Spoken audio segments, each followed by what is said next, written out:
Hello नमस्कार दोस्तों, आप सभी का स्वागत है smart study with GK sir पर। दोस्तों आज पढ़ेंगे राजस्थान का एकीकरण। तो दोस्तों आपको बता दूं, हमने बीएसटीसी की तैयारी स्टार्ट करवा दी है। दोस्तों अपने इसी यूट्यूब चैनल पर अपने परिवार पर आपको बीएसटीसी की जीके की क्लासेस आपको रोज़ाना मिलती रहेगी। तो दोस्तों आज अपना टॉपिक है राजस्थान का एकीकरण। तो दोस्तों राजस्थान के एकीकरण को हम A to Z से पढ़ेंगे। दोस्तों आप इस वीडियो को शुरू से लेकर अंत तक देखना। उम्मीद करता हूं दोस्तों आपको ये पूरा वीडियो पसंद आएगा और आपके लिए दोस्तों ये परीक्षा में इसमें बहुत सारे क्वेश्चन भी आते हैं। तो दोस्तों आपको एकीकरण के बारे में पूरी जानकारी दूंगा। दोस्तों जैसा कि आपको पता है दोस्तों, आपकी बीएसटीसी में राजस्थान जीके ही लगता है और राजस्थान जीके में दोस्तों राजस्थान का एकीकरण वेरी इंपॉर्टेंट टॉपिक है दोस्तों। तो दोस्तों शुरू करते हैं आपका बिना एक टाइम वेस्ट किए हुए। आज़ादी के समय इंग्लैंड के प्रधानमंत्री दोस्तों एटली थे और आज़ादी के समय भारत के वाइसराय लॉर्ड माउंटबेटन थे। इंग्लैंड संसद के अनुसार जून 1948 में भारत को आज़ाद कराने की घोषणा की गई थी। दोस्तों कब भारत को आज़ाद कराने की घोषणा की गई थी? ये दोस्तों इंग्लैंड संसद के अनुसार सन 1948 जून 1948 में ये घोषणा की गई थी कि भारत को आज़ाद कर दिया जाएगा। उसमें भारत में टोटल 565 रियासतें थी और उन 565 रियासतों में से 3 रियासतों के एकीकरण में समस्याएं आई थी। वो दोस्तों कौन कौन सी रियासतें थी उनके बारे में जानकारी देंगे आपको दोस्तों। उसमें पहली रियासत थी जूनागढ़ रियासत। कौन सी दोस्तों? जूनागढ़ रियासत। दोस्तों ये जूनागढ़ रियासत अपने गुजरात में पड़ती है। यहाँ जनमत करवाया गया था। क्या दोस्तों? यहाँ पर जनमत करवाया गया था। नेक्स्ट रियासत थे हैदराबाद। यहाँ ऑपरेशन पोलो के तहत सैनिक कार्यवाही की गई थी। किसके तहत दोस्तों?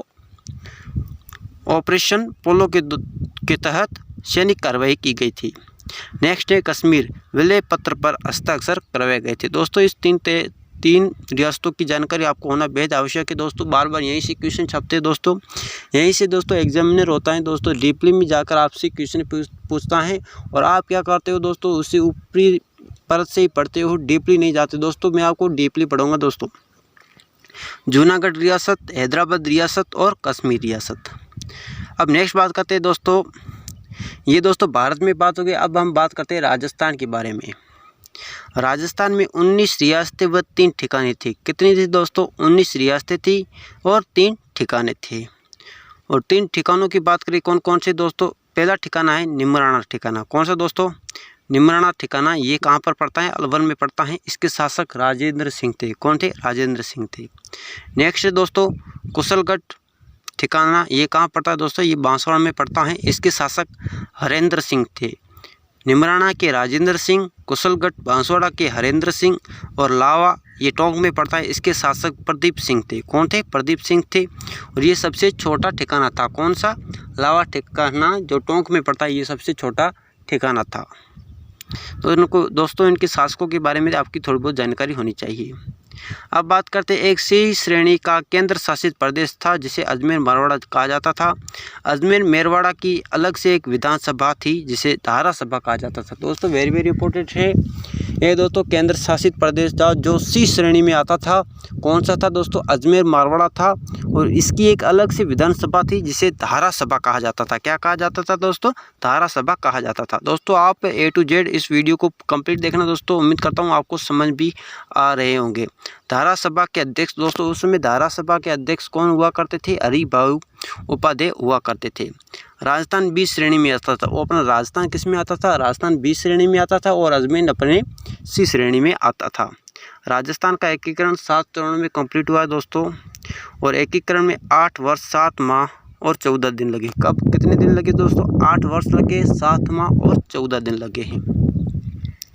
दोस्तों आपको बता दो कि जब रियासतों का एकीकरण होना था और रियासतों को एकीकरण के लिए एक रियासती विभाग का गठन किया गया था।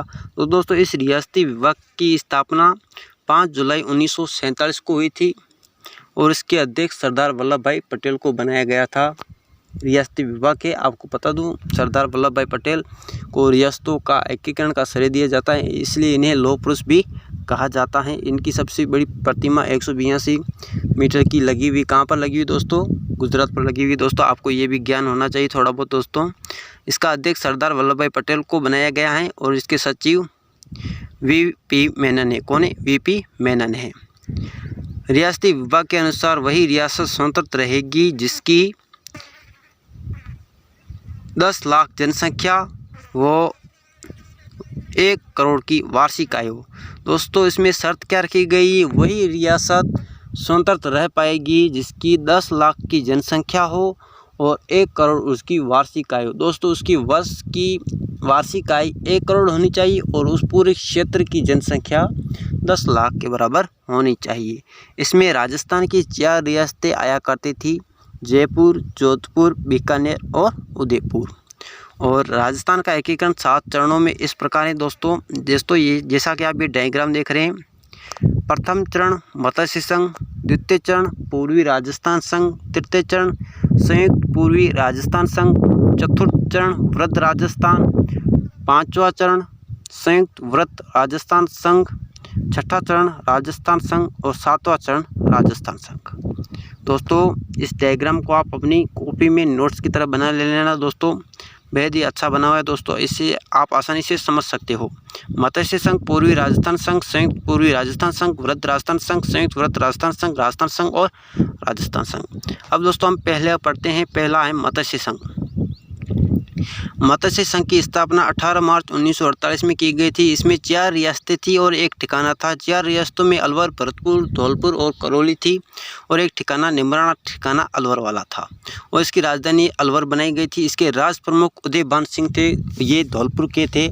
कौन थे दोस्तों? उदयभान सिंह थे। और इसके उप राज प्रमुख गणेश पाल थे, ये करौली के थे। और इसके उद्घाटनकर्ता नरहरि विष्णु NV गोडगिल थे, ये भरतपुर दुर्ग के थे। और उनके प्रधानमंत्री शोभाराम कुमावत बनाए गए थे और इनकी वार्षिक आय 1,184 लाख थी। कितनी थी दोस्तों? 184 लाख थी। मत्स्य संघ का नाम KM मुंशी ने दिया था। किसने दिया था दोस्तों? वेरी वेरी इंपॉर्टेंट है कि मत्स्य संघ का नाम किसने दिया था? तो KM मुंशी ने दिया था। अब नेक्स्ट बात करते हैं दोस्तों, एकीकरण के समय अलवर का शासक तेज सिंह व उसका दीवान NB नारायण भास्कर खरे थे। कौन था? NB खरे मतलब नारायण भास्कर खरे थे। दोनों पर गांधी जी की हत्या का मामला चल रहा था। मत्स्य प्रदेश की राजधानी जो पहले अभी अलवर है, वो पहले मत्स्य संघ के नाम से जाना जाता था और इस मत्स्य संघ की राजधानी विराटनगर थी। क्या थी दोस्तों? विराटनगर थी। अब बात करते हैं दोस्तों, नेक्स्ट है पूर्वी राजस्थान संघ, दूसरा चरण है। इसे 25 मार्च 1948। दोस्तों ये तारीख इंपॉर्टेंट है और जो इनका नाम है चरणों का वे भी इम्पोर्टेंट है। और इसके उद्घाटनकर्ता, इसके राज प्रमुख, उपराज प्रमुख, प्रधानमंत्री ये कौन थे, ये आपको दोस्तों याद रखने पड़ेंगे दोस्तों। पूर्वी राजस्थान संघ, इसकी स्थापना 25 मार्च 1948 को हुई थी और इसमें रियासतों की बात करें तो बांसवाड़ा है, बूंदी है, किशनगढ़ है, कोटा, झालावाड़, डूंगरपुर, प्रतापगढ़, शाहपुरा, टोंक और एक ठिकाना कुशलगढ़ ठिकाना था। दोस्तों इसमें 9 रियासतें आ गई हैं और एक ठिकाना आ गए। पहले वाले में बात करें दोस्तों मत्स्य संघ में, उसमें 4 रियासतें और एक ठिकाना था, निमराना का ठिकाना। और इसमें बात करें दोस्तों अपना पूर्वी राजस्थान संघ में, इसमें 9 रियासतें और एक ठिकाना कुशलगढ़ ठिकाना आ गए। टोटल दोस्तों 13 रियासतें और 2 ठिकाने हो गए। इसकी राजधानी कोटा थी। इसके राज प्रमुख भीम सिंह कोटा थे, उपराज प्रमुख बहादुर सिंह थे, उद्घाटनकर्ता NV गोडगिल, नरहरि विष्णु गोडगिल थे और इसके प्रधानमंत्री गोकुल लाल असावा थे और उनकी वार्षिक आय 2000 करोड़ थी। कितनी थी दोस्तों? 2000 करोड़ थी। अब नेक्स्ट बात करते हैं कोटा का भीम सिंह हाड़ौती संघ बनाना चाहता था। दोस्तों ये कोटा के भीम सिंह थे, ये अलग से एक हाड़ौती संघ को बनाना चाहते थे। डूंगरपुर का लक्ष्मण सिंह वागड़ संघ बनाना चाहता था। बांसवाड़ा के चंद्रवीर सिंह विलय पत्र पर हस्ताक्षर करते हुए कहा था। दोस्तों ये वेरी वेरी इंपॉर्टेंट है, इसे आप याद कर लेना दोस्तों, ये बार बार आपसे पूछा जाएगा दोस्तों। अभी मैं दोस्तों इसे हाईलाइट कर लेता हूँ दोस्तों। यहाँ पर आप देख रहे हो कि बांसवाड़ा के चंद्रवीर सिंह ने विलय पत्र पर हस्ताक्षर करते हुए कहा था कि मैं अपने डेथ वारंट पर हस्ताक्षर कर रहा हूं। दोस्तों वेरी वेरी इंपॉर्टेंट, याद कर लेना दोस्तों। अब नेक्स्ट बात करते हैं संयुक्त पूर्वी राजस्थान संघ। तीसरा चरण है दोस्तों संयुक्त पूर्वी राजस्थान संघ। इसकी स्थापना 18 अप्रैल 1948 को हुई थी और इसमें रियासतों की बात करें, एक उदयपुर रियासत हुई थी, पूर्वी राजस्थान। दोस्तों जो सेकंड चरण है उसमें 13 रियासतें और 2 ठिकाने थे, उसमें एक अलग से जब संयुक्त पूर्वी राजस्थान संघ सम्मिलित किया गया तीसरा चरण, और उसमें एक रियासत सम्मिलित हुई थी। कौन सी? वो हुई थी उदयपुर रियासत, और इसकी राजधानी भी उदयपुर बनाई गई थी। इसके राज प्रमुख महाराणा भूपाल सिंह थे, उपराज प्रमुख भीम सिंह थे, और इसके उद्घाटनकर्ता पंडित जवाहरलाल नेहरू थे, और इसके प्रधानमंत्री दोस्तों माणिक्यलाल वर्मा थे। दोस्तों वेरी वेरी इंपॉर्टेंट है उद्घाटनकर्ता और प्रधानमंत्री। दोस्तों याद रखना ना, ये बार बार एग्जाम में पूछा जाता है कि उद्घाटनकर्ता और प्रधानमंत्री कौन हुआ करते हैं। माणिक्यलाल वर्मा ने कहा था कि 20 लाख जनता के भाग्य का फैसला अकेले महाराणा और उनकी प्रधानमंत्री राजमूर्ति नहीं कर सकते। महाराणा की शर्तें क्या क्या होती थी दोस्तों? महाराणा उदयपुर वाले राजपूत शासकों को महाराणा कहा जाता था। महाराणा की शर्तें राजधानी उदयपुरी रहेगी, राजप्रमुख पद वंशानुगत रहेगा, पूर्वी पेंशन 20 लाख रुपए दी जाएगी। दोस्तों इसमें क्या कहा गया है कि महाराणाओं की शर्त थी, 3 शर्तें थी कि दोस्तों जो राजधानी है तीसरे चरण की वो तो उदयपुरी रहेगी हमेशा, और उसके राज प्रमुख हमेशा वंशानुगत होंगे। दोस्तों वंश के अनुसार चलेंगे, इसके पिता दादा के फिर उसका पुत्र फिर उसका पुत्र फिर उसका पुत्र फिर उसका पुत्र, ऐसे दोस्तों वंशानुक्रम चलता रहेगा, और उनकी पेंशन 20 लाख रुपये दी जाएगी।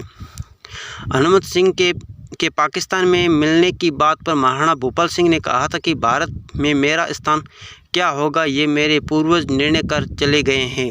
अगर मेरे पूर्वज गद्दारी करते तो मुझे भी हैदराबाद जैसी बड़ी रियासत मिलती।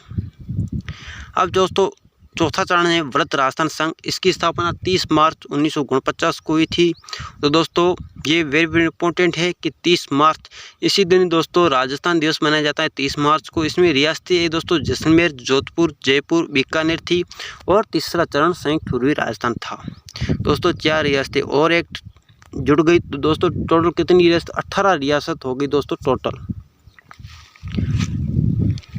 और इसकी राजधानी जयपुर को बनाया गया था, और इसके राज प्रमुख मान सिंह सेकंड थे जयपुर वाले दोस्तों। महाराष्ट्र प्रमुख महाराणा भूपाल सिंह थे एकमात्र, और इसके उद्घाटनकर्ता सरदार वल्लभ भाई पटेल थे। सिटी प्लेस जयपुर में हुआ था दोस्तों इसका उद्घाटन, और इसके प्रधानमंत्री हीरालाल शास्त्री थे। दोस्तों हीरालाल शास्त्री को याद रखना दोस्तों, बार बार एग्जाम नंबर पूछता है कि एकीकरण के चौथे चरण में प्रधानमंत्री कौन थे, तो आपको दोस्तों माणिक्यलाल वर्मा और हीरालाल शास्त्री में आप कंफ्यूज हो जाओगे, इसलिए दोस्तों एकदम बेसिक से आपको पढ़ा रहा हूँ दोस्तों, याद कर लेना। सिलेक्शन लेना है दोस्तों 400 450 आपको लाने हैं, तो दोस्तों आप याद कर लेना। जैसलमेर, जोधपुर, बीकानेर को मिलाकर मान सिंह ने पश्चिमी राजस्थान में यूनियन संघ बनाने का सुझाव दिया था। जोधपुर का हनुमंत सिंह पाकिस्तान में मिलना चाहता था, इससे वीपी मेनन पर पैनल पिस्टल तानी गई थी। विभागों में बंटवारा, कृषि विभाग भरतपुर को दिया गया था, शिक्षा विभाग बीकानेर को, राजस्व विभाग अजमेर को, न्याय विभाग जोधपुर को, वन विभाग कोटा को, खनन विभाग उदयपुर को, और भू राजस्व विभाग जोधपुर को फिर से दिया गया था। राजस्व विभाग और भू राजस्व विभाग दोनों नहीं दोस्तों, न्याय विभाग जोधपुर को और भू राजस्व विभाग जोधपुर को। दोस्तों राजस्व विभाग ये तो अजमेर को है, और भू राजस्व विभाग ये जोधपुर को दिया गया है। अब नेक्स्ट बात करते हैं दोस्तों, नेक्स्ट है संयुक्त वृहत राजस्थान संघ। वृहत राजस्थान संघ इसकी स्थापना 15 मई 1949 को हुई थी। दोस्तों जल्दी पढ़ रहा हूँ दोस्तों, आपका टाइम मैंने थोड़ा ज़्यादा ही ले लिया है। रियासत मत्स्य संघ प्लस वृहत राजस्थान संघ थी। मत्स्य संघ राजस्थान में विलय संघ का देवराय की समिति के कहने पर किया गया था। इसके अन्य सदस्य R.K. सिंघवी प्रभुदयाल थे। मत्स्य संघ के विलय में MS जैनी समिति व जुगल किशोर चतुर्वेदी का विशेष योगदान है। नोट, जुगल किशोर चतुर्वेदी को राजस्थान का नेहरू कहा जाता है। दोस्तों वेरी वेरी इंपॉर्टेंट है कि जुगल किशोर चतुर्वेदी को राजस्थान का नेहरू कहा जाता है। अब दोस्तों नेक्स्ट चरण है राजस्थान संघ। इसकी स्थापना दोस्तों 26 जनवरी 1950 में की गई थी। दोस्तों छठा चरण है, इसमें रियासतों की बात करें 5वां चरण था, और 1+ में रियासत हुई थी। कौन सी? सिरोही रियासत हुई थी आबू दिलवाड़ा को छोड़कर। दोस्तों सिरोही में जो आबू दिलवाड़ा उसको छोड़कर सिरोही रियासत सारी की सारी 5वें चरण में सम्मिलित हो गई थी। इसके मुख्यमंत्री हीरालाल शास्त्री को बनाए गए थे। राजस्थान का प्रथम मनोनीत मुख्यमंत्री भी हीरालाल शास्त्री को कहा जाता है, और यहीं से मुख्यमंत्री पद स्टार्ट हुआ था। मुख्यमंत्री पद तो चौथे चरण से स्टार्ट हुआ था। नोट, सिरोही को मुंबई प्रांत में मिलाया गया था। अब बात करते हैं राजस्थान संघ। राजस्थान संघ 1 नवंबर 1956 को ये 7वां चरण था। रियासतें में छठा चरण प्लस आबू दिलवाड़ा व सी श्रेणी का अजमेर मेवाड़ भी सम्मिलित हो गया था। इसमें राजस्थान का पूरा एकीकरण कंप्लीट हो गया, 7 चरण में है।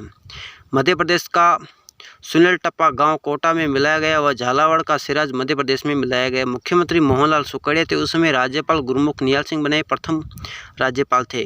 गोकुल भाई भट्ट सिरोही के हथला गांव से थे। गोकुल भाई भट्ट सिरोही के हथला गांव से थे और इन्हें राजस्थान का गांधी कहा जाता है। और गांधी किसी किसी और कहाँ कहा जाता है? राजस्थान का गांधी गोकुल भाई भट्ट, वागड़ का गांधी भोगीलाल पांड्या, चिड़ावा का गांधी मास्टर प्यारेलाल, सीमांत गांधी खान अब्दुल गफ्फार खान, आधुनिक गांधी अशोक गहलोत और गांधी जी का 5वां पुत्र जमुनालाल बजाज। 7वें संविधान संशोधन 1956 द्वारा राष्ट्र प्रमुख पद समाप्त किया गया। कब दोस्तों? 7वें संविधान संशोधन 1956 में राष्ट्र प्रमुख पद को समाप्त किया गया और 26वें संविधान संशोधन 1971 द्वारा पूर्वी पेंशन को भी बंद किया गया था। अबू व दिलवाड़ा के राजस्थान में विलय के लिए जिनी मुनि जैन मुनि विजिम सूरी समिति का गठन किया गया था। इसमें इतिहासकार दर्शक शर्मा भी शामिल थे। अजमेर मेवाड़ का राजस्थान में विलय का हरिप्पा उपाध्याय ने विरोध किया था। जैसलमेर व जयपुर रियासत ने भारत छोड़ो आंदोलन में भाग नहीं लिया था। दोस्तों वेरी वेरी इंपॉर्टेंट, जयपुर और जैसलमेर रियासत ने भारत छोड़ो आंदोलन में भाग नहीं लिया था। अब दोस्तों आपको बता दूं कौन कौन रियासतें और उनमें क्या खास जानकारी है। क्षेत्रफल की दृष्टि से सबसे बड़ी रियासत मारवाड़ रियासत जोधपुर में। क्षेत्रफल की दृष्टि से सबसे छोटी शाहपुरा भीलवाड़ा में। जनसंख्या की दृष्टि से सबसे बड़ी की बात करें तो जयपुर है और सबसे छोटी कौन सी? शाहपुरा है। प्राचीन रियासत मेवाड़ है। नवीन रियासत झालावाड़ है। मुस्लिम रियासत टोंक है। जाट रियासत भरतपुर और धौलपुर है। नोट: झालावाड़ एकमात्र रियासत है जो अंग्रेजों ने बनाई थी। झालावाड़ एकमात्र रियासत है जिसे अंग्रेजों ने बनवाई थी। अब दोस्तों नेक्स्ट पेज पर है नए जिलों का गठन। नए जिलों का गठन कब किया गया और कैसे कैसे इनका गठन हुआ और कब इनका गठन हुआ है। 26वां जिला अजमेर को बनाया गया 1 नवंबर 1956 को। 27वां जिला धौलपुर को बनाया गया 12 जुलाई 1982 को। 28वां जिला बारां को बनाया गया 10 अप्रैल 1991 को। 29वां जिला दौसा को बनाया गया, ये भी 1991 को। 30वां राजसमंद को बनाया 1991 को। 31वां हनुमानगढ़ को बनाया 94 को। 32वां करौली को बनाया गया 97 को और 33वां प्रतापगढ़ को बनाया 2008 में। प्रतापगढ़, उदयपुर, चित्तौड़गढ़, बांसवाड़ा को काटकर बनाया गया। तो दोस्तों आज का वीडियो आपको कैसा लगा? दोस्तों अच्छा लगा तो लाइक करें, शेयर करें और हमारे चैनल को सब्सक्राइब करें। तो दोस्तों मिलते हैं नेक्स्ट वीडियो में, तब तक के लिए जय हिंद, जय भारत दोस्तों।